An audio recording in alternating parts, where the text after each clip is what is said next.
നാളെ സ്കൂളിൽ നിന്ന് പൊക്കിയിട്ടുണ്ട്. ഇനി നമുക്കൊരു ചെറിയൊരു യാത്ര പോവാം. പോകുന്ന വഴിയിൽ കഴിക്കാൻ കുറച്ച് സ്വീറ്റ്സും കൂടെ ആവാം. പോണ വഴിയൊന്നും അത്ര പിടിയില്ലാത്തതുകൊണ്ട് നമ്മളെ ഗൂഗിൾ മുത്തശ്ശിനെയും കൂടെ കൂട്ടിയിട്ടുണ്ട്.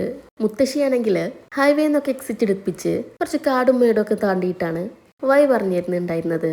പോവേ ഒന്ന് റിഫ്രഷ് ആവാൻ ഇറങ്ങിയിട്ടുണ്ടായിരുന്നു. അതൊക്കെ കഴിഞ്ഞ് വീണ്ടും യാത്ര തുടങ്ങിയിട്ടുണ്ട്. അങ്ങനെ ഞങ്ങളിതാ ചുരം കയറാൻ തുടങ്ങിയിട്ടുണ്ട്.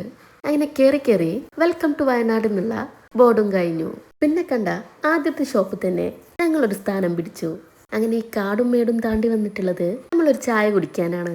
ഉയരം കൂടുന്തോറും ചായയുടെ ടേസ്റ്റും കൂടുമല്ലോ. അങ്ങനെ ബില്ലൊക്കെ അടിച്ചിറങ്ങിയപ്പോഴേക്കും രണ്ടുപേരും കൂടെ അപ്പുറത്തുള്ള ഷോപ്പിൽ കയറിയിട്ടുണ്ട്. അവരവരുടെ പർച്ചേസിങ് തുടങ്ങിയിട്ടേ ഉള്ളൂ. വയനാട്ടിൽ വന്നാൽ ഗാന്ധി ഗ്രാമം വിസിറ്റ് ചെയ്യാതിരിക്കാൻ പറ്റില്ലല്ലോ. അങ്ങനെ ചെറിയൊരു ഷോപ്പിങ്ങും കഴിഞ്ഞു. ഞങ്ങൾ അവിടെ നിന്ന് ഇറങ്ങിയിട്ടുണ്ട്. തിരിച്ചു വരുന്ന വഴിയിൽ നമ്മൾ ചുരത്തിലൊന്ന് സൈഡാക്കിയിട്ട് ഒരു പുളിയച്ചാറ് ആസ്വദിച്ച് കഴിച്ചു. പിന്നെ തിരിച്ചു വീട്ടിലോട്ടുള്ള യാത്രയായി.